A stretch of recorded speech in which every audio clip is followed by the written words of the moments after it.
Hello बच्चों, welcome to Career Planet. Myself Surendra Gurwani. आज के इस वीडियो में हम नया क्या ला रहे हैं इस वीडियो में, जैसा कि आपको बोर्ड पे दिख रहा है, सॉल्विंग प्रॉब्लम्स इन फिजिक्स।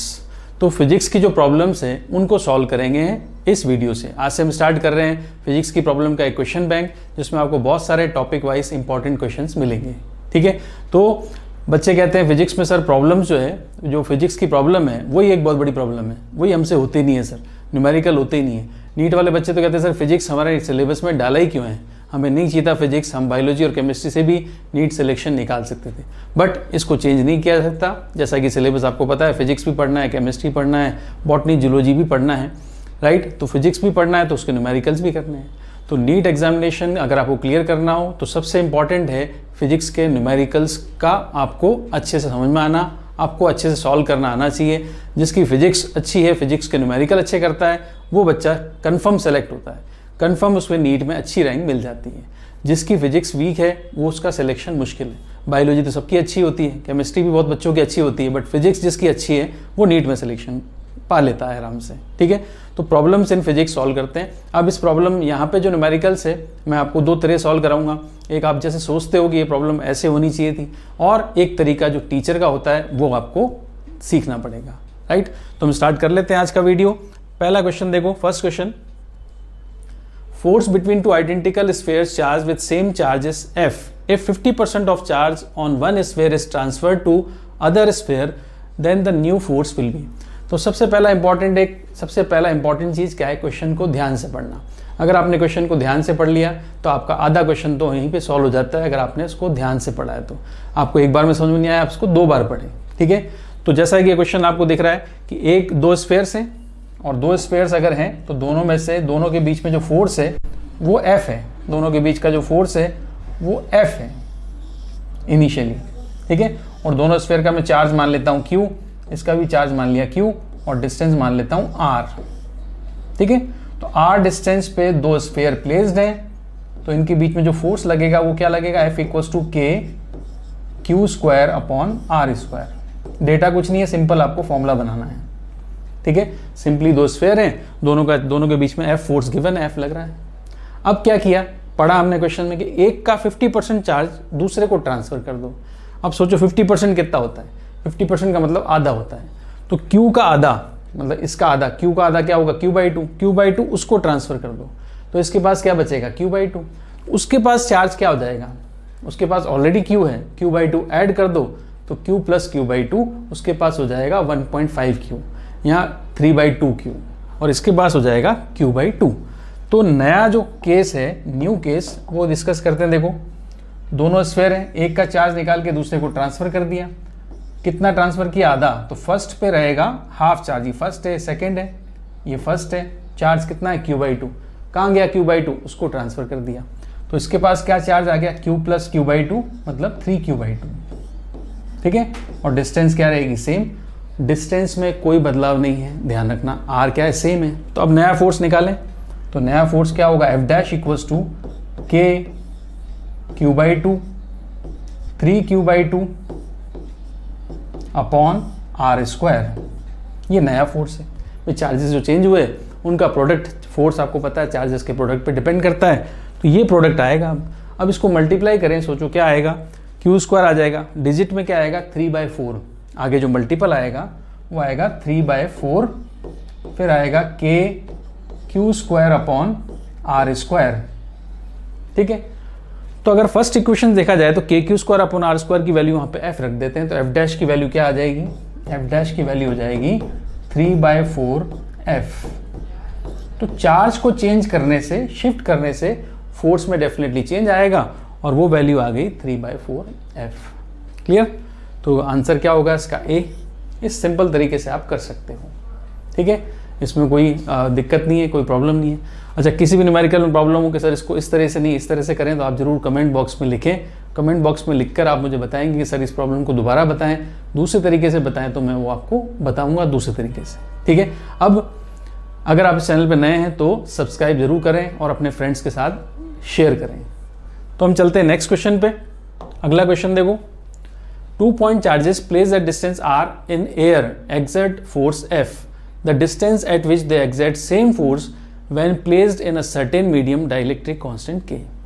हवा में जब एयर में जब चार्जेस प्लेस्ड हैं, इनिशियली देखो एयर में जब चार्जेस प्लेस्ड हैं तो r डिस्टेंस पे हैं, ये 1 ये 2, ठीक है। तो इनके बीच में लग रहा है फोर्स F, राइट। तो मैं K फर्स्ट का चार्ज Q1, सेकेंड का चार्ज Q2 अपॉन r² रख दिया।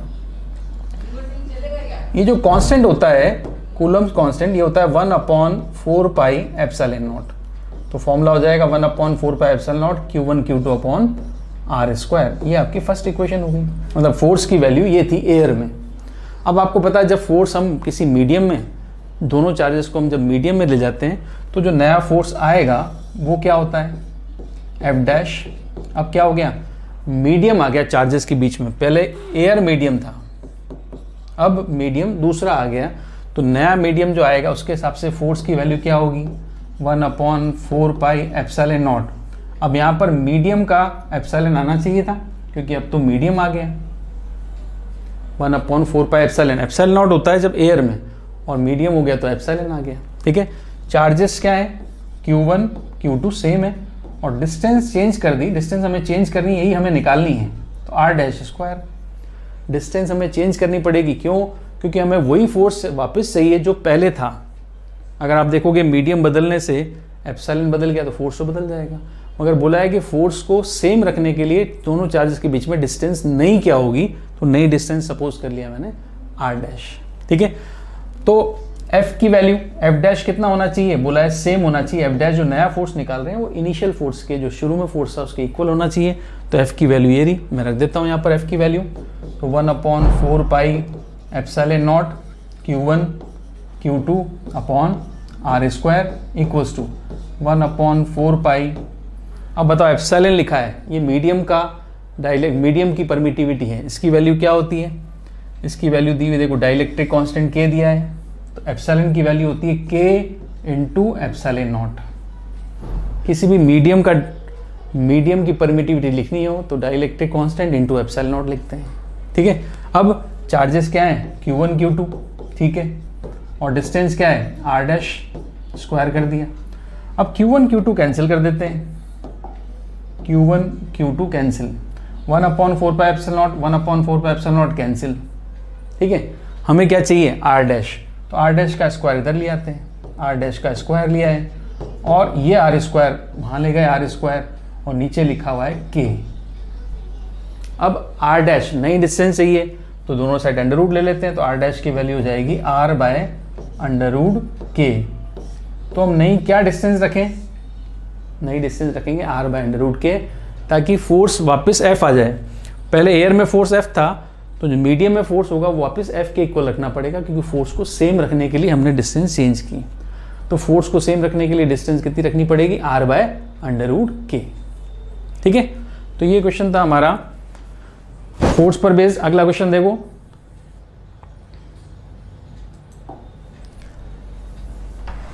To charges are placed as shown in figure, where should third charge be placed so that it remains at rest?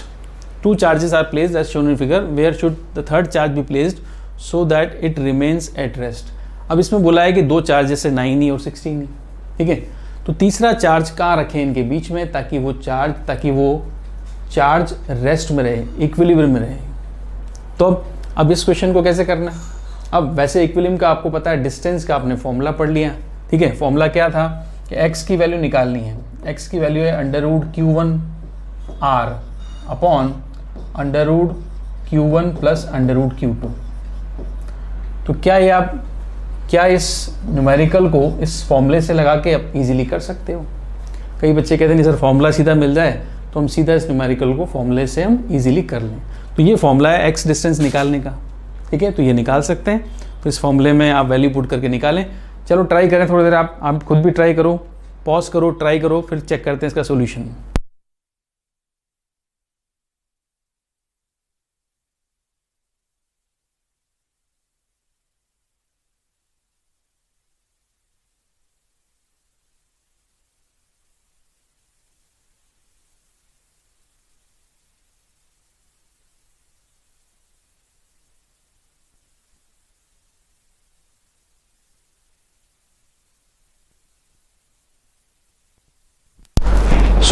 क्या इस फॉर्मूले में वैल्यू पुट करके answer निकाल सकते हैं? देखो x डिस्टेंस कहाँ से लें, यहाँ से x डिस्टेंस ले लेते हैं 9e से, इससे आप डिस्टेंस ले लो x, तो यहाँ पे कोई चार्ज हमने प्लेस किया, ये डिस्टेंस क्या है, x है, तो x की वैल्यू इस फॉर्मूले से निकाल सकते हैं।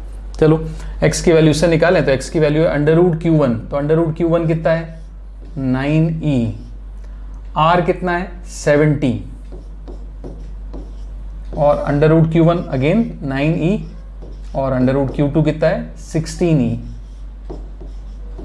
ठीक है, तो 9e मतलब 3, ये e जो है ना वो कैंसिल हो जाएगा, ऊपर नीचे कॉमन कैंसिल हो गया, 9 का अंडर रूट 3 इंटू 70, 9 का अंडर रूट 3 और 16 का अंडर रूट 4, तो 4 + 3 7, 7 ये आ गया 30 सेंटीमीटर फ्रॉम 9e, तो 30 सेंटीमीटर फ्रॉम 9e पहला ऑप्शन राइट है। ठीक है, इस चार्ज से हमने डिस्टेंस मान लिया x है ना, ये डिस्टेंस हमने x मान लिया, x मानकर ये डिस्टेंस x माना है आपने, और ये डिस्टेंस x 9e से, तो 9e से 16 तो 70 सेंटीमीटर पे है, तो r की वैल्यू कितनी है, r की वैल्यू तो है 70, r की वैल्यू यहाँ रखोगे, Q1 आपने ले लिया 9e, Q2 ले लिया 16e, इस फॉर्मूले से हमने निकाल दिया। ठीक है, तो जिन बच्चों को फॉर्मूला, ठीक है फॉर्मूला बेस हमें करना है सर, फॉर्मूले से निकालना है, तो फॉर्मूला याद रखो और उससे निकालो। ठीक है, नेक्स्ट मेथड क्या है, इसका फॉर्मूला याद मत रखो, आप इसको डायरेक्ट करो। जैसा कि आपको बोला है चार्ज को कहाँ रखें कि उस पर नेट फोर्स 0 आए, तो मैंने कोई चार्ज मान लिया Q, अब 9e क्या करेगा, इस पे ऐसे फोर्स लगाएगा, ये हो गया F1, 16e क्या करेगा, इस पे ऐसे फोर्स लगाएगा, ये आ गया F2। तो अगर बोला है कि नेट फोर्स 0 रहे, कि वो जो चार्ज हम प्लेस करें वो रेस्ट में रहे, रेस्ट में रहने का मतलब इस पर नेट फोर्स क्या होगा 0, और नेट फोर्स 0 कब होता है, जब ये फोर्सेस कैसे हों, अपोजिट तो हैं, अपोजिट होने चाहिए, अपोजिट हैं, डायग्राम में दिख रहे हैं आपको, ये प्लस का, ये प्लस का, ये प्लस का, तो फोर्सेस अपोजिट हैं। अब अपोजिट होने के साथ क्या होने चाहिए, इक्वल अपोजिट फोर्सेस क्या होते हैं, एक दूसरे से कैंसिल हो जाते हैं, तो ये दोनों फोर्सेस को मैं यहाँ पर इक्वल रख दूंगा, अपोजिट तो ही, इक्वल अगर आप प्लेस कर दोगे तो x की वैल्यू निकाल सकते हो। अब F1 क्या है, F1 9e Q पर फोर्स लगा रहा है, तो ये K 9e Q upon x square, और F2 क्या है 16e Q पर फोर्स लगाएगा, K 16e Q upon distance सोचनी पड़ेगी आपको, 9e से कितनी x है, टोटल कितनी है 70, तो यहाँ से यहाँ तक x है, तो ये बची हुई डिस्टेंस क्या होगी 70 माइनस x, तो यहाँ पर आपको क्या पुट करना पड़ेगा डिस्टेंस, ये डिस्टेंस कितनी होगी, ये 16e से इस पॉइंट की डिस्टेंस हो जाएगी 70 माइनस x का स्क्वायर, समझ गया डिस्टेंस, तो 9e से x है और टोटल डिस्टेंस कितना है 70, तो अगर ये x है तो ये बची हुई क्या होगी 70 माइनस x। ठीक है, तो ये रख देंगे। अब देखो कैंसिल क्या क्या होता है, क्या कैंसिल होता है, और हमें क्या निकालना है, हमें निकालना है x, तो k cancel, q cancel, k और q कैंसिल कर दो, e कैंसिल कर दो, x निकालना है, तो दोनों साइड अंडर रूट निकाल लेते हैं, तो अंडर रूट देखो 9 का 3, x स्क्वायर का x, अंडर रूट 16 का 4, और 70 माइनस एक्स का 70 माइनस एक्स स्क्वायर है, अंडर रूट निकाल दिया। अब मल्टीप्लाई कर लेते हैं, देखो 70 इंटू 3 तो 210 आ गया, माइनस 3x इक्वल्स टू क्या होगा 4x। ठीक है, अब 3x उधर जाके ऐड कर दो तो क्या हो गया 7x, तो वैल्यू आई 210, वैल्यू क्या आ गई 210 लेफ्ट साइड में और राइट साइड में 7x, तो x की वैल्यू क्या आ जाएगी 200/7, अब 200/7 मतलब 30, तो यहाँ से x की वैल्यू 30 निकाल सकते हो। तो फोर्सेस को इक्वल अपोजिट रख के भी आप इसको सॉल्व कर सकते हो, और आपको ये इजी लगता है कि फॉर्मूला लगाएं और आंसर लें, तो ये भी बहुत अच्छा है, ये भी आप तरीका यूज़ कर सकते हो। ठीक है, जो भी आपको मेथड यूज़ करना है आप कर सकते हो कंफर्टेबली। क्लियर, यहाँ तक समझ में आ गया सबको? अब चले नेक्स्ट क्वेश्चन देखो। इसके बाद अगला क्वेश्चन जो है, 2 point charges 9q and plus q are kept 16 cm. Where should a third charge q be placed between them so that system remains in equilibrium? अब ये क्वेश्चन है, ठीक है, तो सोचो उसको, थोड़ा सा कॉन्सेंट्रेट करो, पढ़ो ध्यान से, और सिस्टम इक्विलिब्रियम आपने टॉपिक थ्योरी में पढ़ रखा है, उससे आप इसको सॉल्व करने की कोशिश करें। वही अगेन पॉज करें, ट्राई करें, और फिर इसको मैं पॉज करके ट्राई करें, फिर आप इसको ऑन करके इसका वीडियो देखें। सो बच्चों, तो देखा आपने क्वेश्चन, 16 सेंटीमीटर अपार्ट चार्ज दे रखे हैं, हमें पूछा है कहाँ रखा जाए, मतलब पोजीशन पूछी है। तो ये तो पोजीशन वाला ही क्वेश्चन हुआ, तो पोजीशन वाला तो हमने अभी किया था। पोजीशन वाला क्या था, x निकालना है। यहाँ पे देखो कितने चार्जेस गिवन है, एक तो चार्ज है 9q, एक चार्ज है आपका 9q और एक है चार्ज प्लस का q। तो प्लस का 9q फर्स्ट चार्ज और ये है प्लस का q सेकंड चार्ज। तो यहाँ से x डिस्टेंस मान लें, यहाँ पर x डिस्टेंस मान लिया और यहाँ पे चार्ज रखना है हमें कैपिटल Q। तो ये x कितना होगा ये हमें निकालना है। तो x इजीली निकाल सकते हैं। देखो x निकालने के लिए क्या करें, x के लिए हम अब यहाँ पर देखो सीधा फॉर्मूला लगा लेते हैं, √Q1R। अगर आप याद है फॉर्मूला तो फॉर्मूले से इजीली कर सकते हैं, √Q1 प्लस √Q2। सो x √Q1 कितना है, √9Q, R कितना है 16, √Q1 कितना 9Q और Q2 कितना है ओनली Q है। ठीक है, तो आप देखें ध्यान से, इसमें Q से Q तो कैंसिल हो जाएगा, ये जो √Q और √Q नीचे से कॉमन लेके कैंसिल कर देंगे। तो 9 का √3 होता है, इनटू यहाँ पे 16 है, नीचे भी यहाँ पे 3 आएगा प्लस 1 आएगा तो 4 हो गया। ठीक, तो 3 × 16 डिवाइड बाय 4, तो 4 से कैंसिल करोगे 16, 4 से कैंसिल होगा 16 कितने टाइम, 4 टाइम्स। तो 4 × 3 क्या हुआ, 12 सेंटीमीटर फ्रॉम Q1 और Q1 क्या है 9Q। So 12 centimetre from 9Q option है हमारे पास, ये है करेक्ट ऑप्शन है इसका बी। क्लियर, इस तरह से इसको सॉल्व करेंगे। अब देखो नेक्स्ट, इसके बाद अगले क्वेश्चन पे आ जाते हैं। अगला question, 2 balls carrying charge +7 microcoulomb and -7 microcoulomb attract each other with a force F। दो चार्जेस दे रखे हैं, दोनों के बीच में फोर्स लग रहा है F। ये भी इंपॉर्टेंट क्वेश्चन है। अब चार्ज ऐड कर रहे हैं -2 माइक्रोकूलम टू बोथ, दोनों को चार्ज कितना ऐड किया, -2 माइक्रोकूलम। ठीक है, the force between will be. अब दोनों के बीच में फोर्स अब बताना है चार्ज ऐड करने के बाद। ठीक, तो सिंपल सा देखो इसको, पहला चार्ज क्या है, पहला चार्ज है +7 माइक्रोकूलम, एक चार्ज फर्स्ट ये है और सेकंड चार्ज है -5 माइक्रोकूलम। तो इनके बीच में डिस्टेंस सपोज कर लेते हैं r है। तो इसमें जो फोर्स लगेगा वो हम कैलकुलेट करें। तो फोर्स की वैल्यू होती है k, चार्जेस का प्रोडक्ट 7 × 5 क्या होगा 35 और डिस्टेंस क्या सपोज कर लिया r²। ठीक है, और माइक्रोकूलम है तो माइक्रोकूलम मतलब -12, ये आ गया न्यूटन में फोर्स। ये फर्स्ट फोर्स है जो पहले था। अब हमें तो नया फोर्स निकालना है, कब, जब इन दोनों चार्जेस में -2 माइक्रोकूलम ऐड कर दिया जाएगा। तो यहाँ पर देखो +7 है, +7 में -2 ऐड करूँ तो +7 -2 बचेगा प्लस का 5 माइक्रोकूलम। दूसरा जो स्फेयर था उस पर पहले से ऑलरेडी क्या चार्ज था, उस पर ऑलरेडी चार्ज था -5। तो -5 में क्या ऐड करें, -5 में ऐड करो -2, तो आंसर आ जाएगा -7 माइक्रोकूलम। डिस्टेंस में तो कोई चेंज किया नहीं r। अब नया फोर्स निकालें, F' से लिखते हैं, ये आएगा k, चार्जेस का प्रोडक्ट देखो वापस 7 × 5 35 माइक्रो² माइक्रो का माइक्रो × माइक्रो तो 10⁻12 आएगा डिवाइड बाय r²। तो ध्यान से देखें तो ये जो फर्स्ट हमारे पास वैल्यू थी F की और ये जो नया फोर्स निकाला F', तो ये k 35 10⁻12 अपॉन r² तो सेम आ रहा है। तो फोर्स क्या होगा इसमें, सेम रहेगा, बिकॉज फोर्स चार्जेस के प्रोडक्ट पर डिपेंड करता है और चार्जेस का प्रोडक्ट यहाँ पर सेम रहेगा। पहले भी 35 था, -2 ऐड करने के बाद भी 35 ही रहा। ठीक है, तो इस तरह से इसको हमें सॉल्व करना है, इजी है। तो इलेक्ट्रोस्टैटिक्स में कूलम्स लॉ पर ये वाला क्वेश्चन हमने किया, कूलम्स लॉ के क्वेश्चन हम कर रहे हैं कूलम्स फोर्स के। अगला क्वेश्चन देखो, 2 equal and like charges when placed 5 centimetre apart. ठीक है, इक्वल और लाइक मतलब सेम चार्जेस हैं, सिमिलर ले लेते हैं, +Q ले लेते हैं, +Q फर्स्ट +Q सेकेंड। कितना डिस्टेंस है इनके बीच में, 5 सेंटीमीटर गैप है। ठीक है, 5 सेंटीमीटर गैप है। तो इन पे जो फोर्स लग रहा है, क्योंकि सिमिलर चार्ज रिपल्शन फोर्स जो आ रहा है उसकी वैल्यू होती है KQ² अपॉन r²। इस फोर्स की वैल्यू है 0.144। ठीक है, 144 डिजिट भी आप देखो 144 है, इसका अंडर रूट, क्योंकि क्यू स्क्वायर हमसे पूछा है magnitude of charge in micro coulomb, हमसे चार्ज निकालने को बोला है, चार्ज का स्क्वायर है और 144 का अंडर रूट हम निकाल सकते हैं इजीली। ठीक है, चलो करते हैं इसको।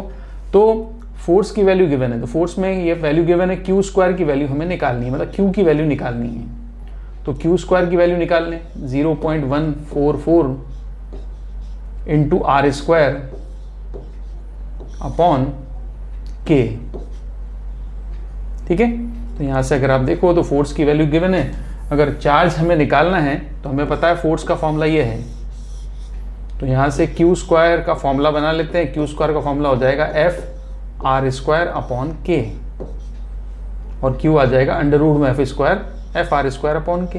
तो क्यू स्क्वायर पहले सॉल्व कर लेते हैं। फोर्स कितना है 0.144, आर कितना है 5 सेंटीमीटर, 5 का स्क्वायर होगा 25, सेंटीमीटर है तो सेंटीमीटर का स्क्वायर करना पड़ेगा मीटर में कन्वर्जन का, तो -4 आएगा, डिवाइड बाय के, तो 9 इंटू 10⁹, ये वैल्यू मिल गई। ठीक है, तो अब यहाँ पर हम सॉल्व करेंगे इसको, Q हमें निकालना है। ठीक है, तो Q निकालना है तो हम क्या करेंगे, ये डेसिमल हटाएं यहाँ से, तो डेसिमल हटा के हम क्या लिखेंगे 144, और डेसिमल हटाएंगे तो नीचे क्या आएगा 1000 आ जाएगा, और यहाँ पर 25 है, यहाँ पर 10⁻⁴ है, और यहाँ पर 9 है इंटू 10⁻⁹ है। ठीक, ये क्यू स्क्वायर की वैल्यू थी, तो क्यू की वैल्यू चाहिए तो अंडर रूट निकालना पड़ेगा सबका, तो अंडर रूट निकाल सकते हैं इजीली। देखो क्यू की वैल्यू निकालने के लिए अंडर रूट निकालना पड़ेगा, 144 का अंडर रूट 12, 25 का 5, -4 का अंडर रूट 10⁻⁻², अपॉन में आ जाए तो 9 का अंडर रूट 3, और ये 1000 और 9, 3 और 9 12 होते हैं, 12 का 10⁻12 का अंडर रूट होगा 10⁻6। कैंसिल मैंने पहले नहीं किया, आप कर लूंगा आराम से। तो यहाँ पर Q की वैल्यू आ जाएगी, देखो Q आ जाएगा 12 इंटू 5/3 है, तो 3 से 12 कैंसिल कर दो, ये आएगा 4 टाइम्स। तो चार्ज की वैल्यू क्या मिली हमें, Q की वैल्यू मिलेगी अब यहाँ से मिल रही है 5 इंटू 4 20। ठीक है, और 10⁻6 को ऊपर लेके आए, 10⁻6 को ऊपर लेके आओगे -2 के साथ, तो ये हो जाएगा -8। ठीक है, अब Q की जो वैल्यू आई है वो है 20 इंटू 10⁻⁸। हमें चाहिए चार्ज माइक्रो कूलाम में, तो माइक्रो कूलाम में आपको पता है माइक्रो कूलाम में चाहिए तो -6 होता है, तो -6 होता है तो हमें तो -6 लिखना पड़ेगा, तो -6 लिखना पड़ेगा, इसका मतलब -2 को अलग कर दें, 20 इंटू ये लिखा हुआ है 20 इंटू 10⁻⁸, तो -6 लिख दें और -2 को अलग कर देते हैं, और -2 को अलग करके नीचे ले आते हैं, डिवाइड कर देते हैं, तो 20 इंटू 10⁻�6 बचा, और ये जो -2 था इसको नीचे लाए तो ये 100 हो गया, ये 100 ऊपर जाके -2 हो जाता है, -2 नीचे आके 100 हो गया। अब 0 से 0 कैंसिल कर दें, और 2/10 क्या होगा 0.2, 0.2 इंटू 10⁻⁻6, इसको कहते हैं माइक्रो, आंसर आ गया 0.2 माइक्रो कूलाम। तो करेक्ट ऑप्शन कौन सा है इसका, फर्स्ट ए। क्लियर बच्चों, कोई दिक्कत इसमें कुछ नहीं है, फोर्स फॉर्मूला लगाना था, फॉर्मूला लगा के इजीली सॉल्व करना है, कोई दिक्कत नहीं। चलो आगे नेक्स्ट, वापस फोर्स का क्वेश्चन देखो। 2 point charges of 2 microcoulomb and 6 microcoulomb repel each other with a force of 12 Newton. If each is given additional charge -4 then force will be। तो ये भी आप इजीली निकाल सकते हो, आई होप आप खुद कर लोगे इसको। +2 +6 ये चार्जेस थे पहले, फोर्स कितना है इनके बीच में 12, डिस्टेंस r सपोज कर लेते हैं, गिवन नहीं है डिस्टेंस, तो फोर्स की वैल्यू गिवन है 12 और ये वैल्यू होती है k। चार्जेस का प्रोडक्ट क्या होगा 6 इंटू 2 12 अपॉन r स्क्वायर। ठीक है, और माइक्रो कूलम था तो माइक्रो स्क्वायर भी लिख देता हूँ मैं, 10⁻⁻12 भी लिख सकता हूँ, माइक्रो स्क्वायर लिख दिया मैंने। अब क्या किया, -4 माइक्रो कूलम का चार्ज ऐड किया, अब 2 में -4 ऐड करो इसमें, +2 -4, तो यहाँ आएगा -2, और +6 -4 यहाँ आ जाएगा +2। ठीक है, अब देखो पहले दोनों प्लस के थे, तो दोनों प्लस के हैं तो फोर्स कैसा लगेगा, फोर्स लगेगा रिपल्शन का। अब देखो ध्यान से, तो फोर्स कैसा है, दोनों चार्ज कैसे हैं, नेचर में अपोजिट हो गए, अब फोर्स लगेगा अट्रैक्शन का। और डिस्टेंस वही r है। अब नया फोर्स निकालें, नया फोर्स निकालते हैं। चार्जेस का प्रोडक्ट आपको दिखाई दे रहा है, तो एफ डैश की वैल्यू आएगी k 2 × 2 4 micro square upon r square. ठीक है, तो क्या करें यहाँ पर आप देखो ध्यान से, तो ये वैल्यू गिवन है, इस वैल्यू को हमें यूज करना पड़ेगा। ठीक है, 12 की वैल्यू गिवन है, यहाँ पर हमें पुट करना पड़ेगा इसको। तो आप क्या करें इसमें, इस वाले इक्वेशन से, फर्स्ट इक्वेशन से, इसको फर्स्ट इक्वेशन मान लेते हैं, यहाँ से फर्स्ट इक्वेशन से r स्क्वायर की वैल्यू पुट कर दो। तो आप मुझे बता सकते हो फर्स्ट इक्वेशन से r स्क्वायर की वैल्यू कितनी है? r स्क्वायर की वैल्यू अगर मैं पुट करना चाहता हूँ तो r स्क्वायर की वैल्यू फर्स्ट इक्वेशन से कितनी है? r स्क्वायर की वैल्यू है k × 12 अपॉन 12। तो 12 से 12 तो कैंसिल कर देते हैं, तो r स्क्वायर की वैल्यू क्या है? k mu square. तो r स्क्वायर की सीधी वैल्यू पुट कर देते हैं, वो है k म्यू स्क्वायर। तो r की वैल्यू, r स्क्वायर की वैल्यू पुट कर देते हैं। तो एफ डैश की वैल्यू देखो 4k म्यू स्क्वायर थी, और r स्क्वायर की वैल्यू है k mu square from first equation. ठीक है, तो r स्क्वायर की वैल्यू पुट कर दें k म्यू स्क्वायर, तो हो गया k म्यू स्क्वायर। अब ये यहाँ से कैंसिल, यहाँ से कैंसिल, नया फोर्स क्या आ गया? फोर्स F कितना है? 4N, 4 न्यूटन का फोर्स है, और 4 न्यूटन के दो ऑप्शन है, अट्रैक्टिव है और एक रिपल्सिव होगा। करेक्ट ऑप्शन इसका अट्रैक्टिव है। मैं देख लेता हूँ ऑप्शन में कोई मिस्टेक, इसमें दोनों अट्रैक्टिव दे दिया फोर्स का, तो पहला है अट्रैक्टिव और तीसरा है रिपल्सिव। ये अट्रैक्टिव नहीं है, रिपल्सिव दिया था, ये ऑप्शन है रिपल्सिव। तो बताएं फोर्स कैसा, अट्रैक्टिव है कि रिपल्सिव है? फोर्स आपका यहाँ पर पहले था रिपल्सिव, अब नेचर चेंज हो गई इसलिए अट्रैक्टिव है। तो करेक्ट ऑप्शन क्या होगा? First A. ठीक है, ये भी आप एडिशनल चार्ज ऐड करके नया फोर्स निकाल सकते हो, फोर्स के फॉर्मूले पर बेस्ड है। अगले क्वेश्चन पे आए थे जल्दी से, what equal charges should be placed on moon and earth to neutralise their gravitational attraction. ठीक है, मास गिवन है अर्थ का, जी की वैल्यू कांस्टेंट वैल्यू होती है, वो आपको पता है। अब क्या बोला है? अर्थ और मून दोनों के बीच में क्या होता है? अट्रैक्शन। अट्रैक्शन कौन सा? ग्रेविटेशन। ठीक है, जैसे ये अर्थ है, ये सपोज कर लिया अर्थ है, और ये सपोज कर लिया मून है। ठीक, इनके बीच में डिस्टेंस सपोज कर लो r है।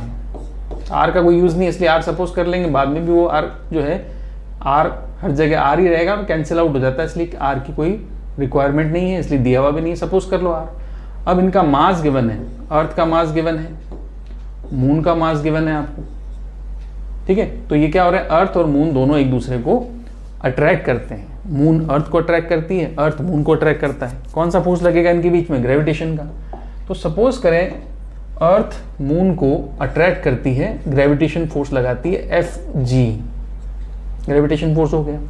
अब ये बोल रहे हैं कि दोनों को चार्ज सेम देना है, मैंने चार्ज दे दिया Q, इसको भी चार्ज दे दिया Q, और Q में क्या होगा? रिपल्शन होगा।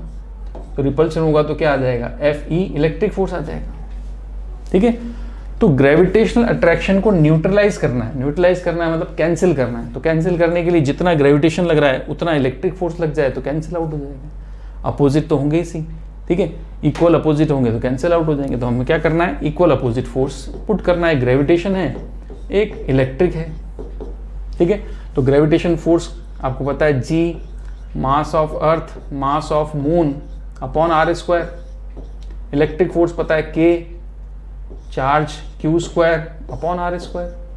ठीक है, भी तो कैंसिल कर दें, r स्क्वायर से r स्क्वायर तो कैंसिल हो गया। G की value 6.67 into 10⁻⁻11। Mass of earth कितना है वो गिवन है, मास ऑफ अर्थ है 10⁻25। मास ऑफ मून कितना है? थोड़ा सा कम है, 23। ठीक है, और Q स्क्वायर और K की वैल्यू कितनी है? 9 इंटू 10⁻9 Q स्क्वायर। ठीक है, अब यहां से कैंसिल करें तो आप देखो 9 है, 9 से कैंसिल कर दो 23। अब 23 में से 9 माइनस कर दोगे तो आपके पास बचेगा 14। ठीक है, और 14 ये 11 से कैंसिल कर दो तो बचेगा आपके पास 3।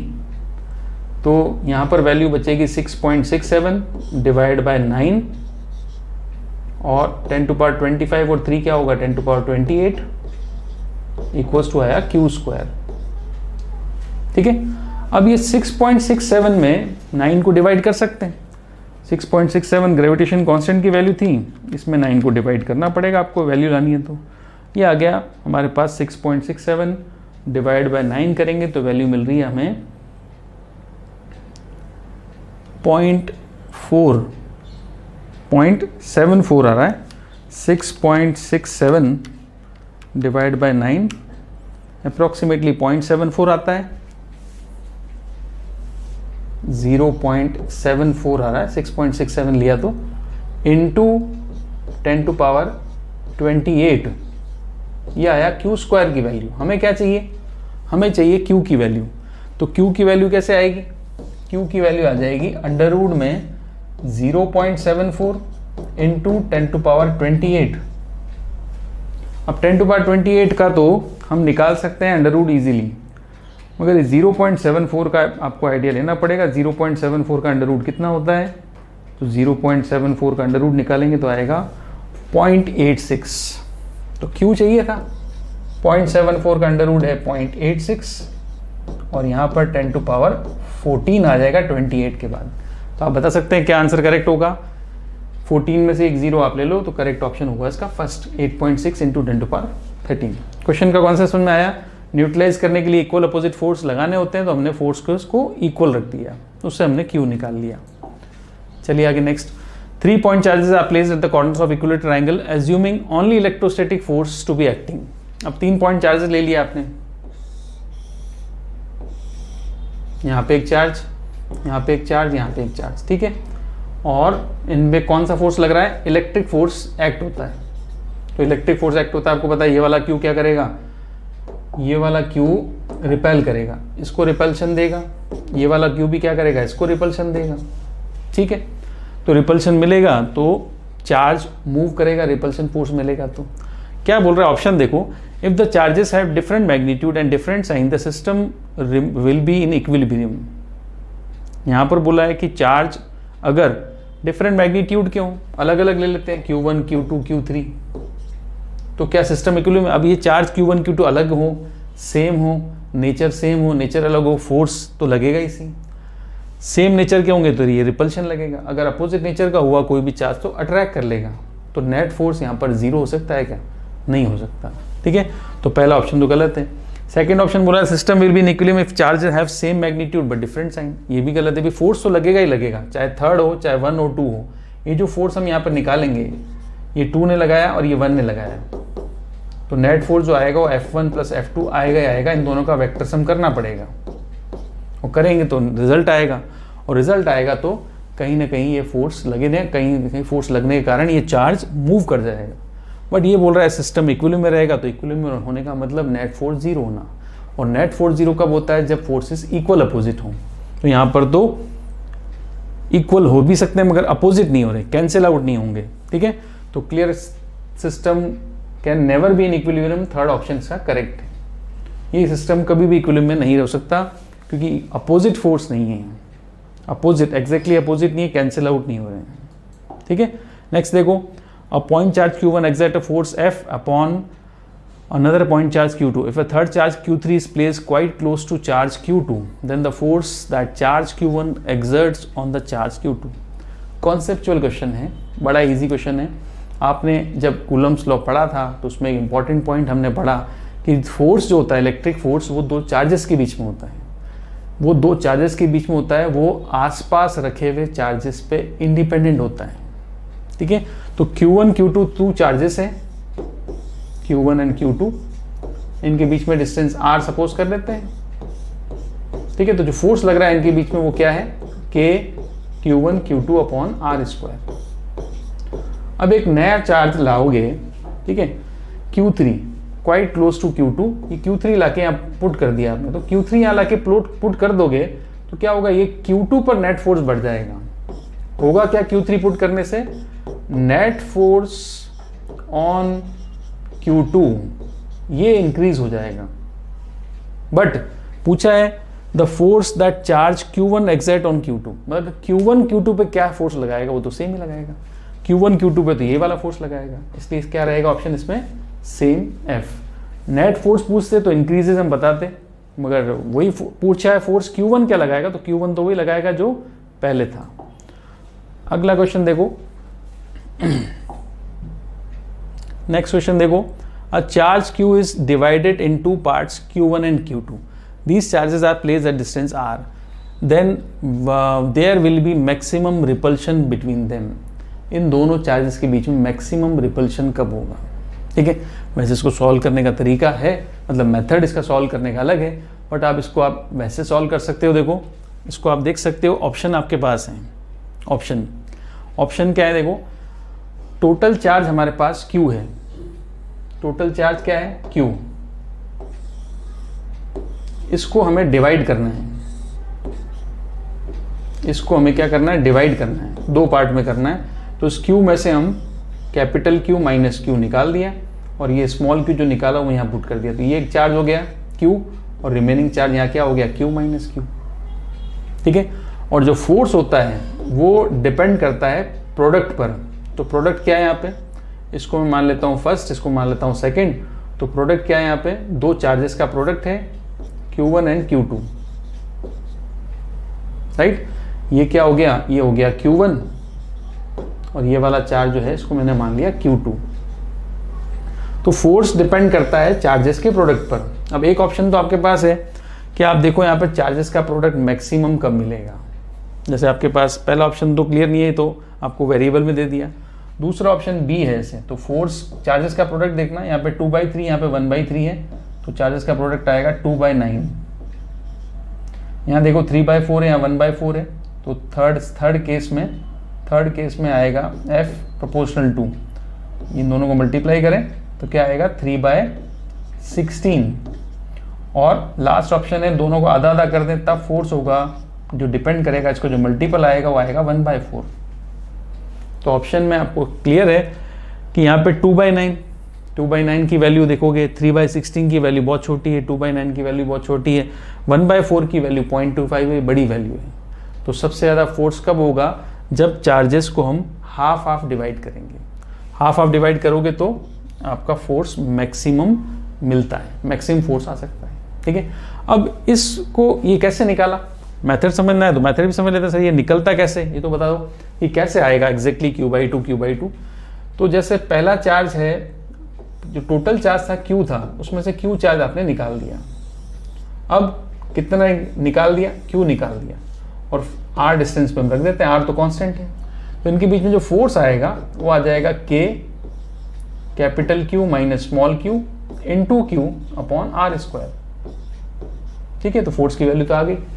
अब ये फोर्स मैक्सिमम चाहिए, तो यहाँ पर कुछ मैथमेटिक्स थोड़ी सी लगानी पड़ेगी, मैक्सिमम मिनिमा का कॉन्सेप्ट लगाना पड़ेगा। तो फोर्स के लिए मैक्सिमम वैल्यू चाहिए, तो मैक्सिमम वैल्यू चाहिए तो हमें क्या करना पड़ेगा? इस फोर्स का जो वेरिएबल है जिसको हम वेरी कर रहे हैं, वेरिएबल क्या है? ये Q वेरिएबल है, इसमें से कितना निकाला, कम निकाला, ज़्यादा निकाला, ये तो कांस्टेंट है। वेरिएबल क्या है? Q है। R भी कांस्टेंट है क्योंकि डिस्टेंस हमें बढ़ानी नहीं है, कम नहीं करनी है। कैपिटल Q भी कांस्टेंट है। तो बदलती हुई वेरिएबल क्वांटिटी कौन सी है? वो स्मॉल q है। तो जो भी वेरिएबल है, इस फोर्स का उस वेरिएबल के रेस्पेक्ट में डिफरेंशिएशन करके 0 के इक्वल पुट कर दें। ये होता है मैक्सिमा या मिनिमा के लिए जो वेरिएबल आपको निकालना है उसका मेथड। तो यहाँ पर जैसे ये डिफरेंशिएशन, इस फोर्स का डिफरेंशिएशन करके आप 0 के इक्वल पुट करोगे तो आपको एक इक्वेशन मिलेगी, उस इक्वेशन से आप Q निकाल सकते हैं। देखते हैं, चलो फोर्स की वैल्यू क्या है? फोर्स की वैल्यू में जो कांस्टेंट है हम बाहर निकाल देते हैं। कांस्टेंट का डिफरेंशिएशन नहीं होता, K अपॉन R², कांस्टेंट ले लिया बाहर। अंदर बचेगा capital Q small q minus Q²। ठीक है, ये आपके पास डिफरेंशिएशन में मिलता है। इसका डिफरेंशिएशन करना है किसके रेस्पेक्ट में? स्मॉल q के रेस्पेक्ट में, और 0 की इक्वल पुट करना है। तो स्मॉल q के रेस्पेक्ट में डिफरेंशिएशन कर सकते हैं इसका, करें। देखो K/R² तो कॉमन ले लिया, डिफरेंशिएशन के बाद रिजल्ट से बाहर ले लिया, K/R² कांस्टेंट है। कैपिटल Q स्मॉल q का डिफरेंशिएशन होगा कैपिटल Q स्मॉल q का 1 होता है, x का x के रेस्पेक्ट में 1 होता है, वैसे स्मॉल q का स्मॉल q के रेस्पेक्ट में 1 होगा। ठीक है, फिर यहाँ पर है Q² माइनस का, तो माइनस का आ जाएगा 2Q। x² का डिफरेंशिएशन 2x होता है, तो Q² का 2Q हो गया। अब देखो यहाँ पर ये R² K मल्टीप्लाई कर दो 0 से, तो Q minus 2Q equal to 0। तो 2q equals to capital Q आ गया, और Q इक्वल्स टू आ गया Q/2, ऐसे निकलता है। तो कितना चार्ज रिमूव किया? Q/2। तो Q/2 रिमूव करोगे तो यहाँ पे भी क्या बचेगा? Q/2। ठीक है, तो ये इसका मेथड है एक्चुअली, मगर इस मेथड को आप, ठीक है, मैक्सिमम मिनिमा एक अपने आप में इंपॉर्टेंट कॉन्सेप्ट है, मेथड आना चाहिए, यहीं पे नहीं, आगे फिजिक्स में कई न्यूमेरिकल्स पे आप इसको लगा सकते हो। ठीक है, और ये आंसर आ गया इसका डी। चलें आगे, अगला क्वेश्चन देखो। अगला है the force of repulsion between 2 point charges F when these are 0.1 meter apart. Now the point charges are replaced by conducting sphere of radius 5 cm having the charge same as that of point charge. The distance between their centers 0.1. Force of repulsion will be. बोला है 2 point charges हैं। देख लो question क्या कह रहा है। 2 point charges है, ये है पॉइंट चार्ज फर्स्ट, ये पॉइंट चार्ज सेकेंड, और इनकी डिस्टेंस है 0.1 मीटर, और इनके बीच में फोर्स लग रहा है F। ठीक है, F फोर्स लगेगा, चार्ज Q मान लेते हैं, F की वैल्यू निकाल लेंगे Q स्क्वायर, और डिस्टेंस कितनी R, तो 0.1 का स्क्वायर। ठीक है, R की वैल्यू रखनी होगी, रख लेंगे, R स्क्वायर पुट कर लेते हैं, ये फोर्स है। अब क्या किया, in point, now the point charges are replaced by conducting sphere. Sphere है, कंडक्टिंग स्फेयर, तो कॉन्सेप्ट क्या है कि पॉइंट चार्ज को स्फेयर में, स्फेयर से रिप्लेस कर दिया, और इन स्फेयर को चार्ज सेम दिया है, चार्ज इन पे सेम है, वो है प्लस का Q, सेम, जो पहले चार्ज था पॉइंट चार्ज, वो सेम चार्ज है Q। अब इनके सेंटर के बीच की डिस्टेंस कितनी है? 0.1। तो थोड़ा सा लॉजिकल, थोड़ा सा इसमें कॉन्सेप्ट है। कॉन्सेप्ट क्या है वो देखो, स्फेयर की रेडियस कितनी? 5 सेंटीमीटर। यहाँ पे थोड़ा ध्यान देना पड़ेगा क्वेश्चन पे कि रेडियस कितनी स्फेयर की? 5 सेंटीमीटर, और डिस्टेंस बिटवीन सेंटर्स कितना है? 0.1 मीटर, और रेडियस है 5 सेंटीमीटर। क्या इनका कोई लिंक है आपस में? थोड़ा सोचना तो पड़ेगा। 5 सेंटीमीटर एक स्फेयर की रेडियस है, ठीक है, इसकी रेडियस कितनी है? 5 सेंटीमीटर, राइट। अगले स्फेयर की रेडियस भी क्या होगी? 5 सेंटीमीटर। तो दोनों के सेंटर में, दोनों के जो सेंटर्स हैं, इनके बीच की डिस्टेंस टोटल क्या हो जाएगी? अगर स्फेयर की बात करें, 5 सेंटीमीटर एक की रेडियस है, दूसरे की रेडियस भी 5 सेंटीमीटर है, दोनों के सेंटर के बीच की डिस्टेंस कितनी? 0.1। इस बात पे ध्यान देना पड़ेगा। अब 5 + 5 कितना होता है? 10 सेंटीमीटर, और 10 सेंटीमीटर का मतलब होता है 0.1 मीटर। ये पॉइंट इंपॉर्टेंट है। इस हिसाब से तो आप देखो, तो ये जो दोनों स्फेयर होंगे, ये ऐसे रखें, इसका मतलब इस पे भी चार्ज क्या है? प्लस का Q है, और इसकी भी रेडियस कितनी है? वही 5 सेंटीमीटर। तो अगर ध्यान से देखें, 5 सेंटीमीटर कितना हुआ? दोनों के बीच में डिस्टेंस कितनी है? 10 सेंटीमीटर, और 10 सेंटीमीटर का मतलब होता है 0.1 मीटर। ये इंपॉर्टेंट बात थी, है 0.1 मीटर, 0.1 है, बाद में 0.1 है, ठीक है, तो 0.1 मीटर है। अब बोला है रिपल्शन का फोर्स बताओ, तो फोर्स अब क्या होगा? अब क्या लगेगा फोर्स? अब थोड़ा सा कॉन्सेप्ट यहाँ पे क्या लगाना पड़ेगा, जब दोनों स्फेयर ऐसे रख दोगे पास पास, तो इनके बीच में क्या होगा? इनके बीच में रिपल्शन होगा। ये रिपल्शन फोर्स इन पे लगेगा, क्योंकि आपने बहुत ज़्यादा क्लोज रख दिया। तो दोनों स्फेयर ऐसे रखे जा नहीं सकते हैं, दोनों को आप स्फेयर लेके आओगे पास पास, तो रिपल्शन की वजह से थोड़ा सा दूर हो जाएंगे, ठीक है। तो जो डिस्टेंस होगी इनके बीच की, तो ड्यू टू रिपल्शन कह सकते हैं, ड्यू टू रिपल्शन R क्या होगा? इंक्रीज हो जाएगा, R इंक्रीजेस। पहले क्या था? R था, अब R इंक्रीज होगा। फोर्स आपको पता है, फोर्स डिपेंड करता है R के स्क्वायर पर। एज R इंक्रीजेस, फोर्स क्या होगा? डिक्रीज होगा। तो इसमें फोर्स डिक्रीज हो जाएगा, तो करेक्ट ऑप्शन है इसका बी। यहाँ पे कंफ्यूजन था, बच्चे कहते सेम रहेगा, सेम, ठीक है, आपने सही सोचा कि सेम रहेगा, क्योंकि चार्ज सेम है, डिस्टेंस सेम है, पॉइंट पहले भी सेंटर, पहले दोनों पॉइंट चार्ज के बीच में डिस्टेंस 0.1 थी, अब भी 0.1 है, सब कुछ सेम है। बट कंडीशन ये नहीं सोची थी, अगर ये दोनों स्फेयर दूर दूर होते और डिस्टेंस थोड़ी ज़्यादा होती तब तो सेम होता। बट ये इनकी रेडियस ही ऐसी है कि दोनों के सेंटर के बीच में 0.1 का मतलब दोनों टच हो गए। अब दोनों कंडक्टिंग स्फेयर है, कंडक्टर में क्या होता है? चार्ज कहाँ होता है? सरफेस पर। इसके भी चार्ज कहाँ है? सरफेस पर। तो सरफेस में क्या होगा? यहाँ पर रिपल्शन होगा, और रिपल्शन की वजह से डिस्टेंस क्या होगी, इंक्रीज, और फोर्स हो जाएगा डिक्रीज। क्लियर? तो ये कुछ लॉजिकल थोड़ा सा कॉन्सेप्चुअल क्वेश्चन होते हैं। चलिए आगे नेक्स्ट देखो। Two charges 4q and q are placed at distance l apart. A third charge capital Q is placed between middle of them.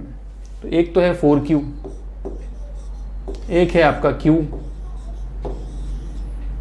ठीक है। डिस्टेंस कितनी है इनके बीच में, l दे दी तो l लिख लेते हैं, l डिस्टेंस है। बीच में एक चार्ज प्लेस कर दिया कैपिटल Q, ठीक है। तो यहां पर if the resultant force on Q is 0, इस पर ये 1 ये 2 पर जो है नेट फोर्स 0 है आपका, इस पर स्मॉल q पर नेट फोर्स 0 है, ठीक है। 1 2 की जगह मैं लिख लेता हूं A और B, A B, और ये है सेंटर। इस B पर मतलब स्मॉल q पर नेट फोर्स 0 है, तो इस कैपिटल Q की वैल्यू क्या होनी चाहिए, इस कैपिटल Q की वैल्यू क्या होनी चाहिए, ठीक है। तो ये बताओ 4q इस स्मॉल q को क्या करेगा, रिपेल करेगा। तो जो फोर्स A वाला 4q जो है, ये जो फोर्स FA है, जो A चार्ज लगाएगा स्मॉल q पर, ये वैल्यू आएगी K 4q into Q upon L square, ठीक है। तो ये तो फोर्स है FA। अब ये वाला अगर इस पर नेट फोर्स 0 है, तो FA में ड्रॉ करके बताऊं, देखो FA अगर हम ड्रॉ करें तो ऐसे आएगा, ये रहा FA जो A चार्ज लगाएगा इस पर। अब ये जो C वाला जो है, इसको नेट फोर्स 0 करने के लिए इसको अट्रैक्ट करना पड़ेगा। इस फोर्स की वैल्यू लिखेंगे FC इस तरफ, FC की वैल्यू अपोजिट होनी चाहिए, तभी तो नेट फोर्स 0 होगा। रिजल्टेंट फोर्स 0 करना है तो रिजल्टेंट फोर्स 0 के लिए ध्यान रखना इक्वल अपोजिट, तो अपोजिट होना जरूरी है। इस चार्ज को अट्रैक्ट करना जरूरी है, इसलिए Q की वैल्यू एक तो नेगेटिव होगी। क्लियर है कि यहाँ तो ये ऑप्शन ये वाला है, यहाँ ऑप्शन ये वाला है, ठीक है। अब क्या चार्ज है वो हम निकाल सकते हैं, FC निकाल लेते हैं।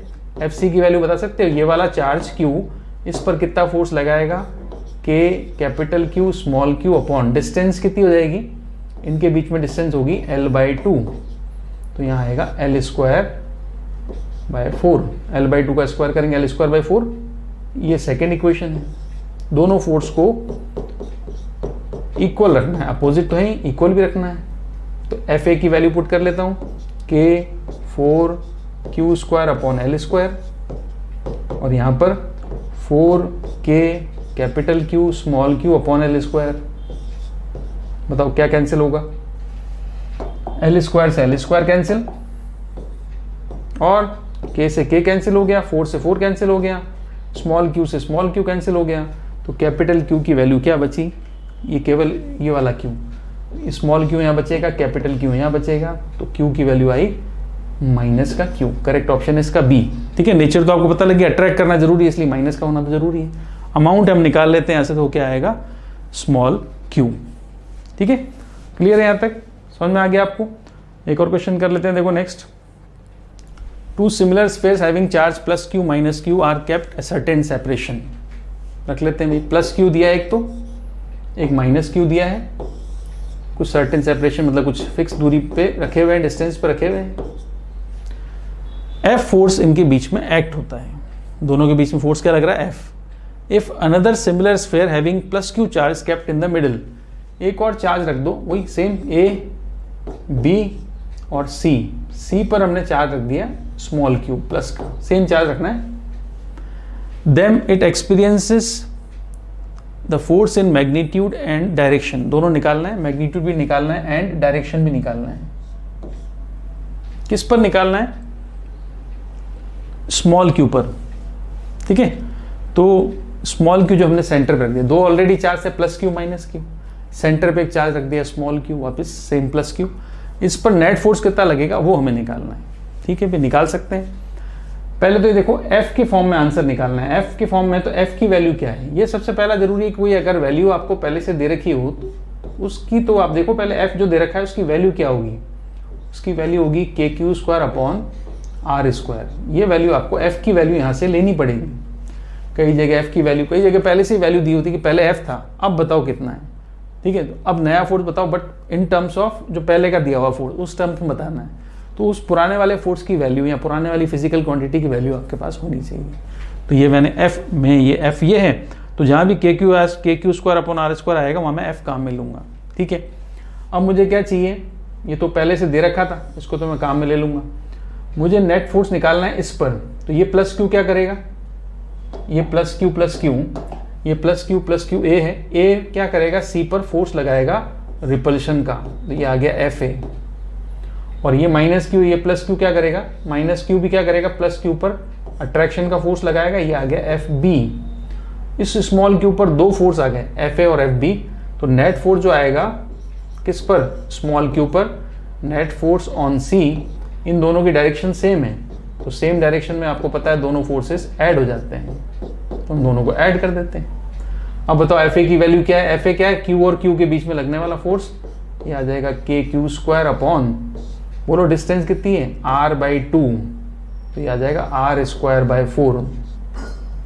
फिर एफ बी की वैल्यू बताओ, एफ बी ये रहा, ये लगाएगा फोर्स पर, ये क्यू, तो ये आ जाएगा फोर्स प्लस करेंगे K Q square upon same R by 2 है तो आर स्क्वायर बाई 4, तो टोटल क्या हो गया है, तो हो गया 8 K Q square by R square.